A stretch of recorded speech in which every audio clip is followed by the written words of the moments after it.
पाकिस्तान में चले जाते हैं, एक दूसरे को मारने लगते हैं। अगर दसला के मैदान में चले जाते हैं, सीरिया इराक में जवाब को काटने लगते हैं। पूरा दुनिया देख रही है कि मस्जिद को वाकई में शहीद करके आपने मंदिर में बनाया है। कहा कि इसके नीचे एक स्ट्रक्चर था लेकिन वो इस्लामिक नहीं था। नमस्कार दोस्तों, स्वागत है आपका अपने चैनल पेन पॉइंट रिएक्शन में। दोस्तों, आज की डिबेट बहुत ही मज़ेदार होने वाली है क्योंकि इस डिबेट में सुधांशु द्विवेदी जी ने जिस तरह से एआईएमआई प्रवक्ता की धज्जियां उड़ाई हैं, उन्हें कहीं का नहीं छोड़ा। आप इस वीडियो में देखेंगे और खूब एंजॉय करेंगे। तो दोस्तों, इस डिबेट में आप देखेंगे कि किस तरह से एआईएमआईएम जो पुराने गड़े हुए मुर्दे खोद के निकालने के लिए जाने जाते हैं और वो पुराने इतिहास के ऊपर तरह तरह की धमकियां भी देते रहते हैं, जिस पर सुधांशु द्विवेदी जी ने उनको कायदे से धोया है और ज़बरदस्त तरीके से उनको डिफेंड करते हुए उनको डिबेट में हराया है। वो आप इस वीडियो में देखेंगे। तो दोस्तों, आज की वीडियो बहुत ही इंटरेस्टिंग और मज़ेदार होने वाली है, इसलिए आपसे अनुरोध है कि पूरा वीडियो देखिएगा। चलिए आज की वीडियो ये शुरू करते हैं। उसमें कहा है कि एएसआई जो प्रोटेक्टेड मॉन्यूमेंट्स हैं उस पर वो लागू नहीं होती है। सुनिए, जब पूरा एक्ट तो नहीं मान बहुत अच्छा सकते ना? टॉपिक आपने छेड़ा है। अच्छा, जब पार्लियामेंट में लोअर हाउस और अपर हाउस में चर्चा हुई थी प्लेसेस ऑफ वर्शिप एक्ट को लेकर, उस वक्त सारी चीजों को मद्देनजर रखते हुए चर्चा किया गया था। उसमें एएसआई प्रोटेक्टेड मॉन्यूमेंट भी थे, उसमें जो प्लेसेस ऑफ वर्शिप जहां मॉन्यूमेंट, दरगाह, मस्जिद वगैरह मंदिर थे, सब चीज को मद्देनजर रखते हुए चर्चा हुई और सबको मद्देनजर रखते हुए प्लेसेस ऑफ वर्शिप 1991 बनाया गया। अभी आप अगर लाओगे कि नहीं उसके अंदर टेक्निकली निकाल के एएसआई को सर्वे अलाउड है। अरे एएसआई ने जो पिटीशन डाला था वो पिटीशन थी राइट ऑफ वे के लिए। लेकिन आधा एक्ट कभी भी आप सपोर्ट नहीं कर सकते, करना है तो पूरा करना होगा। लेकिन सुधांशु जी रोक देना पड़ा था और बिल तुरंत पास कराना पड़ा था क्योंकि ऐसे ऐसे फैक्ट उभर के सामने आ रहे थे कि उस समय की गवर्नमेंट के लिए बहुत अनकंफर्टेबल रहा था। जैसा भी वारिस पठान जी ने कहा, अभी मजा आएगा ना भिड़ो। ये एक ऐसा विचित्र एक्ट था भारत के इतिहास का जो कहता है कि 15 अगस्त को जो रिलीजियस कैरेक्टर है उसे नहीं बदला जा सकता। और रिलीजियस कैरेक्टर की डेफिनेशन क्या है, ये एक्ट में कहीं नहीं लिखी। गजब बेइज्जती है। कौन कौन से मॉन्यूमेंट्स का क्या क्या रिलीजियस कैरेक्टर था ये कहीं डिफाइन नहीं है। तो काशी विश्वनाथ में यही तो विषय है कि 15 अगस्त 47 को अगर वहां तहखाने में पूजा होती थी तो रिलीजियस कैरेक्टर तो 1993 में बदला गया। और जो संभल का इशू है वो आर्कियोलॉजिकल सर्वे के कंट्रोल में था 1947 में, वो ग्रेजुअली एक रिलीजियस उसमें कन्वर्ट हो गया। तो इसलिए अगर बिल्कुल टेक्निकल जाएं तो आपको बहुत साफ समझ में आता है। और वैसे मैं एक बात ये कहना चाहूंगा कि साहब जो धमकी देने की बात है, तो आज आपने कहा ना 6 दिसंबर है। मैं बताना चाहता हूं 6 दिसंबर को रात 11:15 बजे, मैं यंग एज में मुझे याद है, छत के ऊपर 11:15 बजे बीबीसी हिंदी सेवा से का बुलेटिन आता था और उसमें बाला साहब ठाकरे जी ने कहा था कि अगर मेरे कारसेवकों पे यह आरोप है कि बाबरी मस्जिद उन्होंने गिराई तो हमें गर्व है, जो आज आपके साथ है। मगर मजे की बात है, शाही इमाम जो थे जामा मस्जिद के, इमाम बुखारी, उनका जानते हैं, कोई रिकॉर्डेड हो तो बीबीसी में जाकर सुन सकते हैं। उन्होंने कहा बड़ी लो टोन में बाबरी मस्जिद मिसमार कर दी गई है, हम हर आदमी से ये अपील करते हैं कि अमन चैन बना के रखें। एंड द सेम शाही इमाम 1987 वोट क्लब की रैली, उन्होंने ये कहा कि राजीव गांधी सुन लो, तुम्हारी हुकूमतें हमारी कदमबोसी करके ही रही हैं, तुम्हारी मां भी हमारे आगे झुककर ही हुकूमत करती थी और तुम्हें भी झुकना पड़ेगा। और उन्होंने एक फ्रेज बोला था, ये किसी के पास पुरानी मीडिया रिपोर्ट हो तो जाके देख ले, उन्होंने कहा था, ना घबराओ मुसलमानों, खुदा की शान बाकी है, अभी इस्लाम जिंदा है, अभी कुरान बाकी है, वो काफिर हैं जो दिल में हंसते हैं, जाकर उन्हें बता दो अभी तो करबला का आखिरी मैदान बाकी है। और उन्होंने कहा था जिस दिन ये ईंट टूट गई एक भी,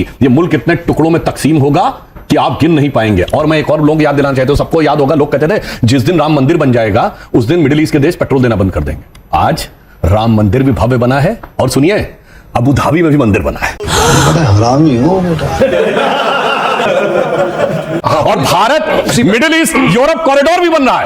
और मोहम्मद बिन सलमान G20 के बाद एक दिन एक्स्ट्रा रुके हैं भारत में व्यापार की बात करने के लिए। और लास्ट में एक बात और, सर गंगा जमनी तहजीब इसलिए है ना, दारुल उलूम देवबंद और मतलब देवबंदी और बरेलवी दोनों गंगा जमुना के मैदान में रहते हैं। सर जैसे ही अफगानिस्तान पाकिस्तान में चले जाते हैं एक दूसरे को मारने लगते हैं।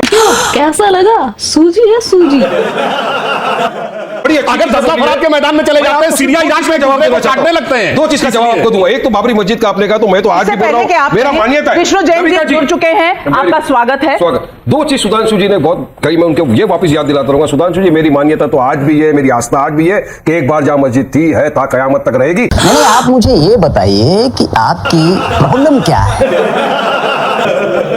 मैं बताता हूं, सुप्रीम कोर्ट ने जो कहा, उसने कहा 12वीं शताब्दी से पहले यहां पर कोई मंदिर था, उसका आर्कियोलॉजिकल एविडेंस नहीं मिला। और मैं चुनौती से कहता हूं, अगर आप डॉक्यूमेंट्री एविडेंस को नकार दें तो 6 दिसंबर 92 से पहले वहां कोई स्ट्रक्चर था, इसका कोई आर्कियोलॉजिकल एविडेंस आज नहीं है। जब कोई चीज डिस्ट्रॉय हो जाती है उसका कोई आर्कियोलॉजिकल एविडेंस नहीं बचता है। और एक बात मैं इनसे कहना चाहूंगा, लोग कैसे लड़ाई लगाते हैं। सुनिए, इसी हिंदुस्तान में इसी हिंदुस्तान, सर पूरी बात सुन लीजिए, इसी हिंदुस्तान में एक और मस्जिद तो शहीद हुई। क्या बात कर रहे हैं?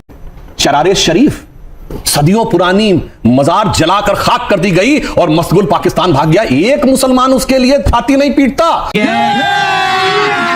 अभी मजा आएगा ना भिड़ो। और किस लिए शहीद की गई कि मजार कुफ्र है? बताइए, मुसलमानों की सबसे बड़ी मस्जिद, एक मिनट सर, हजरत बल जहां मोहम्मद साहब का बाल रखा है, क्या बात कर रहे हैं? जिसे मुई मुकद्दस कहते हैं, वहां पर आतंकवादी घुस के कब्जा कर लिए, किसी ने नहीं कहा कि वो नापाक हो गई।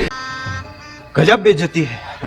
इनको लड़ाई लगवानी है मुसलमान में, इसलिए सुप्रीम कोर्ट ने जिसे डिस्प्यूटेड स्ट्रक्चर कहा, विवादित ढांचा कहा, उसे बाबरी मस्जिद कह कर इन लोगों ने लड़ाई लगाने का काम किया। कुछ नहीं, बाबरी मस्जिद की है ता कयामत तक इंशाअल्लाह ताला रहेगी। और हम 6 दिसंबर 1992 के दिन हुआ, उसको हम ब्लैक डे डेमोक्रेसी का बोलते रहेंगे। और एक मस्जिद आपने छीन लिया सुधांशु जी, अब और हम मस्जिद आपको छीनने नहीं देंगे इंशाअल्लाह। संविधान के दायरे में नहीं, ये धमकी है क्या?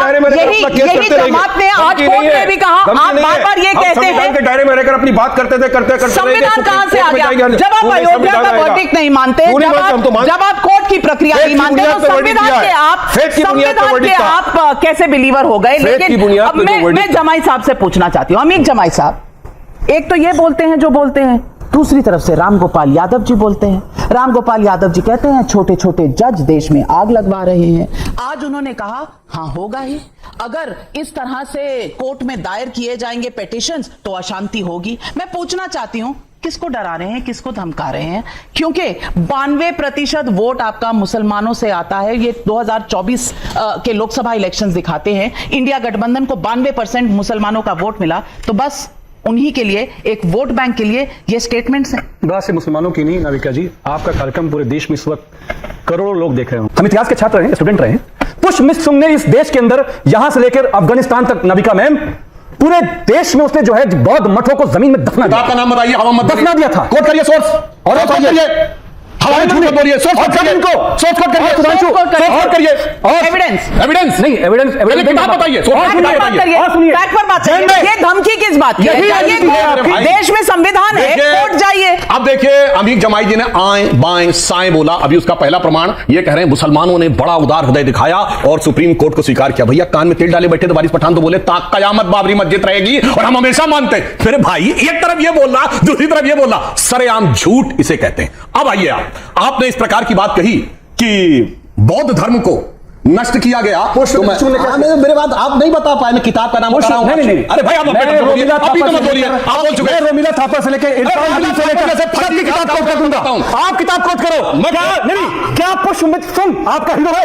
ओके, आपका हीरो है भैया, चिल्लाओ नहीं, जाओ किताब कोट करो। आपका हीरो है, आप जब भाई किताब कोट कर रहा हूं। पुष्पमित्र सिंह आपका हीरो है, आपका हीरो है। अपने टाइम पे बोलेंगे, अमित किताब का नाम है अशोकावदान, जो अशोक की ऑटोबायोग्राफी है। मेरा भाई कान खोल के सुन, अशोक हुआ 263 BC में, पुष्यमित्र हुआ 182 BC में। 90 साल के बाद अशोकावदान में पुष्यमित्र का उल्लेख कैसे आया? जैसे 2000 साल बाद कोई कहे गांधी की ऑटोबायोग्राफी में मोदी का उल्लेख। अब चुप रहिए, सुनिए